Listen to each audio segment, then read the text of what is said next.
My God, how is this possible now? David Wellington shouted into his phone, his voice echoing through the corridors of the 45th floor of Wellington Industries. The millionaire CEO paced his glass-enclosed office, watching through the large bay windows as the Chinese delegation descended from 3 black vehicles parked in front of the building. The official translator had just called to cancel at the last minute due to a family emergency that could not be postponed. In 15 minutes, the executives of China's largest technology company would be seated in the meeting room to finalize a $200 million deal. $200 million that depended entirely on impeccable communication. Mr. Wellington, I've contacted every translator in the city, declared Rebecca, his executive assistant, the phone still pressed to her ear. No one is available for a meeting of this magnitude at such short notice. David loosened his Italian tie, feeling fine beads of perspiration on his forehead. 20 years spent building Wellington Industries, and it was all in danger of falling apart due to a language barrier. The Chinese were famously strict about communication protocol. They would never accept a meeting conducted with translation apps or improvised gestures.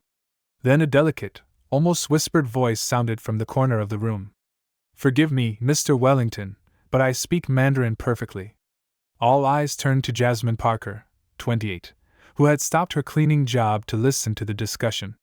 She was holding a duster in her hands and wearing the standard navy blue uniform of the maintenance crew. Jasmine had worked on the executive floors for 3 years. Always discreet, always efficient, always invisible to most of the important figures who frequented these places. The silence that followed was so complete that the hum of the air conditioning could be heard. Rebecca was the first to react with a nervous laugh. Jasmine, this is not a joke. We're discussing a multi-million-dollar international negotiation. David examined her for a moment, as if seeing her for the first time. Do you speak Mandarin? He asked, his voice laden with skepticism and a note of despair. Mandarin, Cantonese, and a little Taiwanese, Jasmine replied calmly, holding his gaze. I studied Oriental linguistics at Howard University before I started working here. Jasmine was 28 years old and would never have imagined that 3 years spent cleaning executive offices would prepare her for a moment like this. But all this time, as she wiped down the meeting tables, she had listened to every conversation, absorbed every strategy, observed every move of these executives. Especially Rebecca. Rebecca's expression quickly shifted from amusement to irritation. David, you can't be taking this seriously. A cleaning lady to lead the most important meeting of the year. But David was desperate. There was something about Jasmine's demeanor, about the quiet confidence in her voice, that made him hesitate. Prove it, he said abruptly. Say something in Mandarin. Jasmine took a deep breath and began to speak in perfect Mandarin. Her impeccable pronunciation echoed around the room. David was stunned. Even though he didn't understand a word, he could hear the natural fluency, confidence, and authority in her voice. What did you say? He asked, still processing what he had just heard. It's an honor to meet you here, and we hope our cooperation will be mutually beneficial, Jasmine translated. It's a very respectful business greeting in Chinese culture. Rebecca crossed her arms, clearly uncomfortable with the direction the conversation was taking. David, think carefully. What will the Chinese think when they see that you brought a cleaning lady to an executive meeting? At that moment, a memory flashed through Jasmine's mind. 6 months earlier, she had found Rebecca in the executive restroom, crying on the phone, talking to someone about that black girl who always hangs around important meetings. At the time, Jasmine had pretended not to hear, but she had taken in every word. For what seemed like an eternity, David watched Jasmine. There was something in her eyes, a deep intelligence, a quiet dignity that stood in stark contrast to how everyone treated her on a daily basis. For 3 years, she had cleaned these rooms, listened to these conversations, learned more about how the company worked than most executives. You have 20 minutes to get ready, David finally said, ignoring Rebecca's shocked look. Put on something appropriate and meet me in the conference room. As Jasmine rushed to get ready, Rebecca whispered furiously. You've completely lost it. When this goes wrong, it will be the end of your reputation. But David wasn't listening. For the first time in years, he was about to discover that sometimes the most valuable people are the ones who fly under our noses. What none of them knew was that Jasmine had been preparing for this moment for far longer than anyone could have imagined. And Rebecca, with all her arrogance and ill-concealed prejudices, was about to discover that underestimating someone based on their appearance can be the biggest mistake a person can make. 20 minutes later, when Jasmine returned to the conference room, the silence was immediate and awkward. She had swapped her uniform for a simple but appropriate black outfit borrowed from the receptionist. Her hair was tied back in a sleek bun, and she was holding a clipboard like any other executive. "Damn it," muttered Thomas, the CFO, making no attempt to hide his surprise. "She really is the same person." Rebecca didn't bother to lower her voice when she whispered in the assistant's ear. "You can put a jewel on a lump of coal, but it's still coal inside." The Chinese delegation had arrived on time. 5 impeccably dressed executives waited in the elegant glass-enclosed room, chatting among themselves in Mandarin while admiring the view of Manhattan. David made the formal introductions, deliberately omitting Jasmine's current position. "This is Jasmine Parker, our international relations specialist for the Asian market," he said, choosing each word carefully. The head of the delegation, Mr. Chen, bowed respectfully to Jasmine as she responded in impeccable Mandarin, thanking them for the honor of meeting them and praising their punctuality, a highly valued virtue in Chinese culture. Her eyes lit up with genuine surprise and approval. For the first 15 minutes, Jasmine translated every nuance with surgical precision.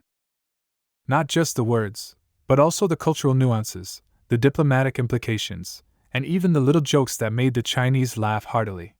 The meeting flowed with a fluidity no one had anticipated. That's when Rebecca decided to intervene. Jasmine interrupted with a venomous smile. "Perhaps we could explain to our guests your unique career path within the company." David gave her a warning look, but Rebecca continued. "It's so inspiring to see someone reinvent themselves like that, climb the ladder, so to speak." The condescending tone was unmistakable. Jasmine felt the familiar weight of humiliation. This feeling she'd known since she was 18, when she had to drop out of Howard University midway through her junior year because her diabetic mother lost her job and needed someone to care for her and pay the medical bills. "Life teaches us that opportunities can present themselves unexpectedly," Jasmine replied calmly, keeping her dignity intact as Mr. Chen watched the exchange with growing confusion. But Rebecca wasn't finished. "It's true. Who would have thought that someone who was cleaning these same rooms 3 years ago would be sitting at this table today?" She paused to let the Chinese absorb the information. "It really shows how much our company values diversity in all its forms." The silence that followed was devastating. Jasmine saw Mr. Chen's expression subtly change. Not exactly contempt, but an awkward surprise that made her stomach clench. In Chinese culture, professional hierarchies were taken very seriously. David quickly intervened. "What Rebecca meant was that we value talent wherever it is." But the damage was done. For the next 15 minutes, Jasmine felt the Chinese executive's gaze change. They remained polite, always translated when necessary, but the naturalness was gone. She had become a curiosity, and no longer a professional. That's when something crystallized inside her. For 3 years, she had cleaned these rooms while the executives discussed strategies, closed contracts, and made multi-million-dollar decisions. She had absorbed every word, every tactic, every mistake they made. Especially Rebecca's mistakes, like the time Rebecca lied about quarterly sales figures to impress a client, or when she took credit for a project that had been entirely developed by a subordinate who was later fired for budgetary reasons, or when she used confidential information for her own personal negotiations. Jasmine had seen it all, heard it all, and most importantly, she had kept it all to herself. The meeting ended with a tentative preliminary agreement. The Chinese promised to carefully consider the proposal, which is diplomatic code for maybe if we don't find something better. When the delegation withdrew, Rebecca couldn't hide her satisfaction. "Well, that was interesting," she commented, putting away her papers with exaggerated gestures. "Next time, perhaps we should be more transparent about our team's qualifications from the start." David was visibly furious, but before he could respond, Jasmine stood up calmly. "Rebecca," she said, her voice soft but imbued with newfound authority. "Mr. Chen mentioned something interesting before leaving." Rebecca raised an eyebrow. "Oh, really? So what?" "He said he was impressed by my command of the language, but puzzled by the hierarchical dynamics of the meeting. Jasmine paused, letting the weight of her words sink in. He asked if I could call him later to clarify some cultural aspects of our presentation. Rebecca's expression changed subtly. What aspects? Mainly, why the person in charge of translation wasn't introduced as the person in charge of negotiations, given that in their culture, whoever speaks the language automatically assumes the position of authority. Jasmine smiled softly. He said he'd like to better understand our organizational structure before making a final decision. Rebecca's face paled slightly as she absorbed the implications. For 3 years, Jasmine had been invisible. But invisibility, she was about to discover, could be the most powerful weapon there is, especially when you'd watched, learned, and prepared for the opportune moment to step out of the shadows. What Rebecca didn't know was that every insult, every humiliation, every attempt at sabotage only fueled something far more dangerous than mere resentment. It created a strategist who knew every weakness, every secret, every lie circulating in these corridors of power. 2 hours after the disastrous meeting, Jasmine was back in her navy blue uniform, pushing her cart through the halls of management. But this time, her every move was calculated. For 3 years, she had mentally mapped every important conversation. Every whispered secret, every document carelessly left on desks, especially Rebecca's. "Look who's back in their seat," Rebecca commented loudly enough for all the executives in the hallway to hear, while talking with Jennifer about accounting. "After today's pathetic display, at least we know where everyone really belongs." Jasmine continued cleaning, but her hands moved automatically as her mind registered every word.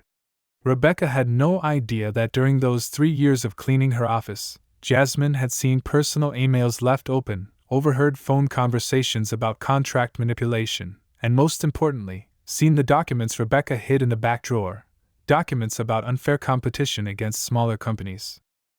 "You know what bothers me the most," Rebecca continued, clearly showing off in front of Jennifer.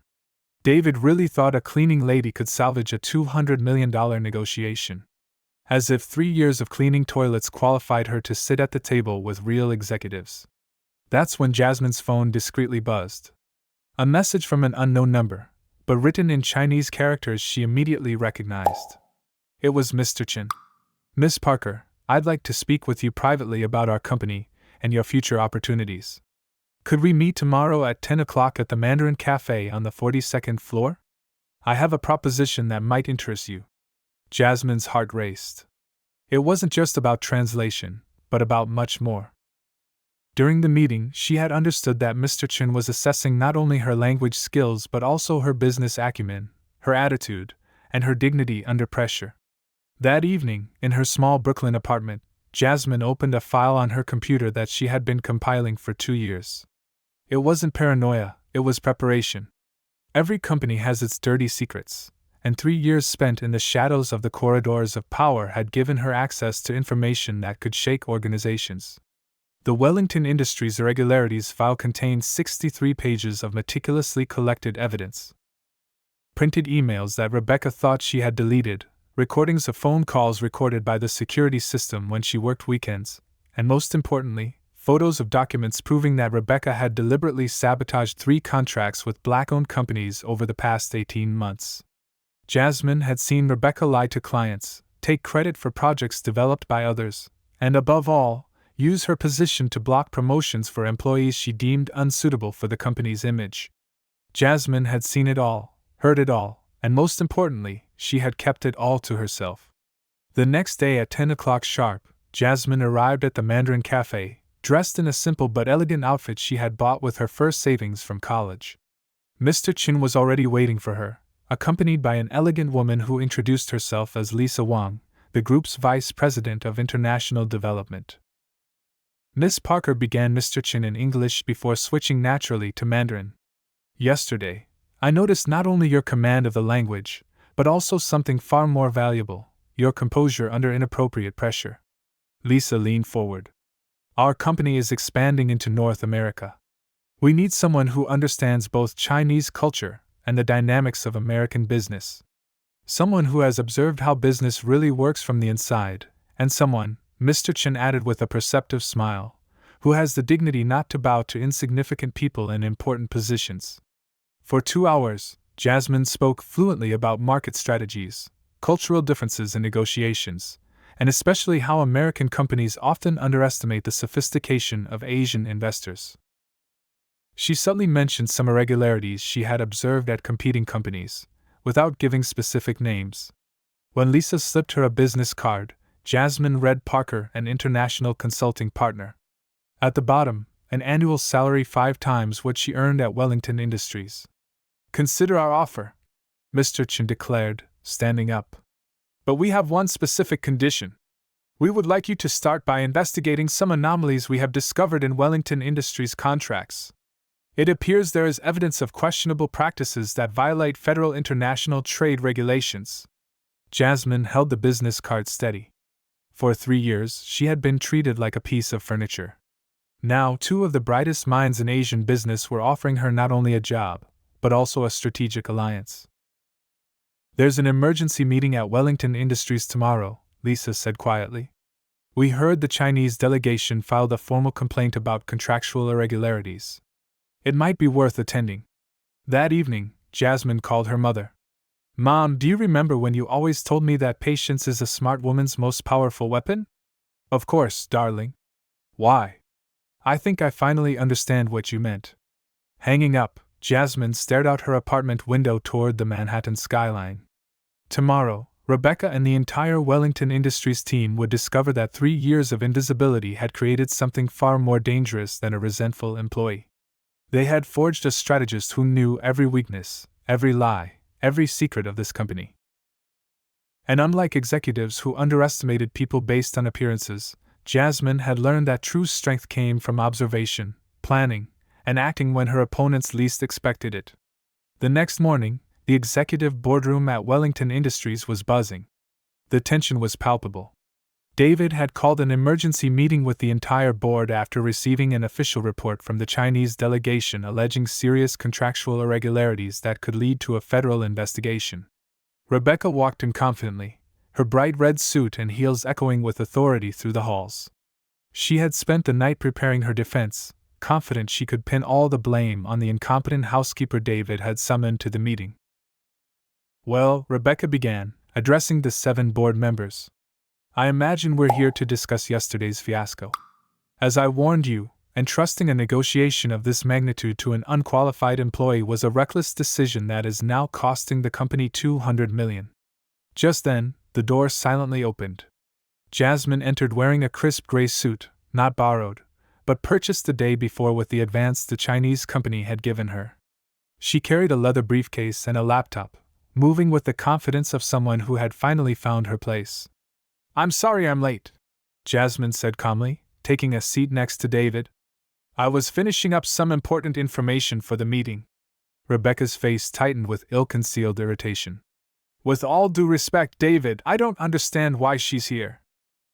"This is a management meeting." "She's here," David replied coldly, "because the Chinese delegation specifically requested her presence to clarify the accusations they've made." Jasmine opened her laptop with calculated gestures. "Mr. Chen contacted me yesterday afternoon to express some concerns about Wellington Industries' contracting practices. Apparently, they've discovered evidence of proposal manipulation and sabotage against competing companies." "This is ridiculous," Rebecca exclaimed, raising her voice an octave. "What kind of evidence could a cleaning lady possibly have on executive operations?" The smile that crossed Jasmine's face was sweet but devastating. "The kind of evidence you collect when you're invisible for 3 years and people talk in front of you as if you don't exist." Rebecca's expression changed subtly. The first flicker of genuine fear crossed her eyes. Jasmine connected her laptop to the projector. The first image that appeared was an internal email from Rebecca to a client dated 6 months prior.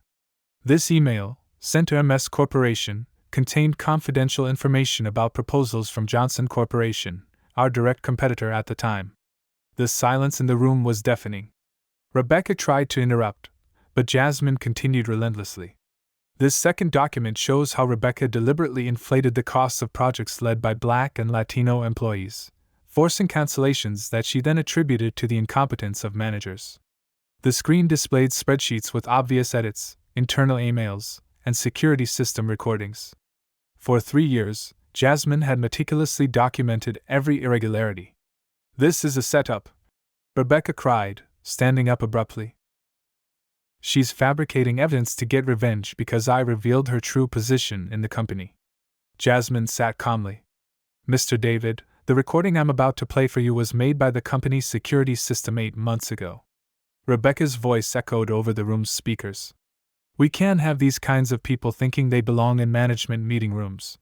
This is about maintaining proper standards within the company." Rebecca's face instantly paled. She remembered that conversation, a private discussion with Thomas about the need to keep the company free of undesirable elements. And Jasmine continued, showing a new recording from 2 weeks ago when Rebecca deliberately asked the receptionist to lose the resumes of candidates whose names sounded too ethnic. One of the managers, Mr. Johnson, a black man in his 60s who had worked at the company for 15 years, leaned forward with a somber expression. "Rebecca, is this true?" "This is out of context," Rebecca stammered, beads of sweat beading on her forehead. "You don't understand the pressure I'm under to maintain company standards." "Company standards," Jasmine said softly, "include ethics, integrity, and compliance with federal anti-discrimination laws. All of this has been systematically violated over the past 18 months. David turned to Rebecca, his face impassive. "You have 30 seconds to explain why you shouldn't be terminated for cause and report it to the state prosecutor." Rebecca desperately looked around the table for an ally, a sympathetic face. She found only looks of disapproval and disgust. "You're making a terrible mistake," she whispered, her voice breaking. "She's just a cleaning lady." "That cleaning lady," interrupted David authoritatively. "She's our new director of international relations. And you're fired." The silence that followed was absolute. Rebecca remained standing, swaying slightly, realizing that her 15-year career had just ended in a few minutes. "Your access badges will be immediately deactivated," David continued. "Security will escort you to retrieve your personal belongings. And Rebecca," he added after a pause, "given the gravity of the evidence presented, we will forward everything to federal justice." As security escorted Rebecca out, she shot Jasmine one last venomous look. "You may have won today, but that doesn't change who you really are." Jasmine met her gaze with imperturbable calm. "You're right. I am exactly what I've always been. Someone who observes, learns, and acts at the right time. The difference is, now I finally belong." 3 hours later, when the meeting ended and Jasmine was officially appointed to her new position, David called her privately. "How did you pull all that off?" 3 years of evidence, recordings, documents. Jasmine smiled for the first time in days. "When you're treated like furniture, people forget that furniture has eyes and ears." Rebecca underestimated the power of invisibility and overestimated the value of her own arrogance. In that moment, looking at her new office overlooking Manhattan, Jasmine realized that the best revenge hadn't been to destroy Rebecca, but to build something bigger than she could have ever imagined. The future that awaited her would be written in her own hand, and this time no one would be able to erase her signature. 6 months later, Jasmine Parker sat in her new office on the 38th floor of Wellington Industries, reviewing the contracts she'd closed with Asian companies.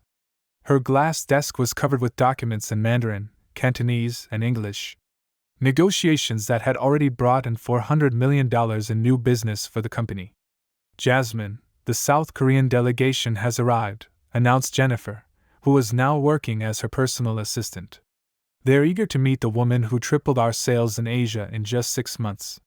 Through the window, Jasmine could see the city she'd previously only seen as an invisible cleaning lady. Now, as Director of International Relations, she had become one of Manhattan's most respected executives. Her $300,000 annual salary had allowed her mother to benefit from the best treatment for her diabetes, and she had been able to complete her master's degree thanks to an executive program at Columbia University. "And the meeting with Forbes next week?" Jennifer asked, consulting the packed schedule. "It's confirmed," Jasmine replied, adjusting her navy blazer. "Not by obligation but by choice. They want to talk about my inclusion on the list of the most influential young women executives in the country." Across town, Rebecca sat in the small apartment she had rented in Queens after being evicted from her Manhattan condominium. Psychological therapy bills piled up on the coffee table, along with dozens of rejection letters from companies she had applied to. The federal investigation into her discriminatory practices had earned her a personal fine of $50,000 and a 5-year ban from holding management positions in companies contracted by the federal government. Her name had been cited in every major business newspaper as an example of toxic leadership, making her virtually impossible to hire. That morning, she had seen Jasmine Parker's photo on the cover of Business Week magazine, smiling confidently alongside Chinese executives with the headline, "The Translator Who Revolutionized International Trade." The irony had hit her like a slap in the face.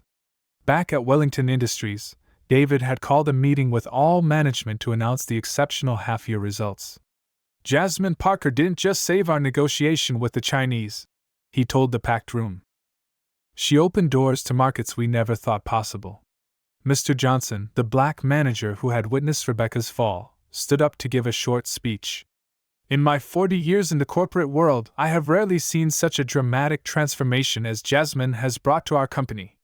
She has proven that true talent has no color, no class, and certainly doesn't hide behind prejudice." The audience applauded enthusiastically as Jasmine remained modestly seated, remembering the woman who had been cleaning this same boardroom 7 months earlier. That evening, in her renovated apartment on the Upper East Side, Jasmine received a call from her mother. "Sweetheart, I saw your interview on TV today. You spoke so well about second chances and perseverance." "I learned from the best," Jasmine replied, smiling. "You always told me that people can try to put us down, but they can never put down what we know and what we are capable of." During the televised interview, Jasmine was asked about Rebecca and how she resented her. Her response was precise and elegant. "Rebecca gave me the greatest gift anyone could ever give. She showed me exactly who I didn't want to become. Her arrogance and prejudice taught me that true power comes from lifting others up, not putting them down." 3 weeks later, Jasmine was at Howard University, her alma mater, announcing the scholarship program she had created for low-income students who had to interrupt their studies for financial reasons. "No one should have to choose between taking care of their family and pursuing their dreams," she told an audience of 500 emotional students. The Second Chance program, funded in part by her own salary, had already approved 20 full scholarships for the following semester. Rebecca, watching the ceremony online in her small apartment, turned off her computer with tears in her eyes. For the first time in months, they weren't tears of self-pity, but something akin to genuine regret. Meanwhile, Jasmine returned to the office where, 3 years earlier, she had pushed a cleaning cart through the same hallways. Today, young executives greeted her respectfully. Secretaries asked her for career advice, and most importantly, she had become a mentor to 5 other operational employees who showed untapped potential. "Do you know what's most fascinating about this whole story?" David asked Jasmine in a private conversation. "You could have used all that information about Rebecca to destroy her personally, but you chose to simply expose her professional improprieties." Jasmine smiled softly. "The best revenge is never to destroy someone, it's to build something so extraordinary that everything they tried to do against you becomes insignificant." Jasmine Parker's story proved that authentic talent, unwavering dignity, and quiet preparation can overcome all prejudices and injustices. She turned 3 years of invisibility into a major career asset, showing that sometimes the most powerful people are the ones you don't even notice, watching, learning, and preparing to shine. Rebecca tried to humiliate her based on her prejudices and arrogance. But she ended up being the architect of her own destruction. Jasmine taught the business world that true leadership doesn't come from titles or privilege, but from the ability to see potential where others see only limitations. If this story of self-improvement and justice resonated with you, be sure to subscribe to the channel for more stories that prove that, in the end, talent and dignity always prevail, no matter what obstacles stand in their way.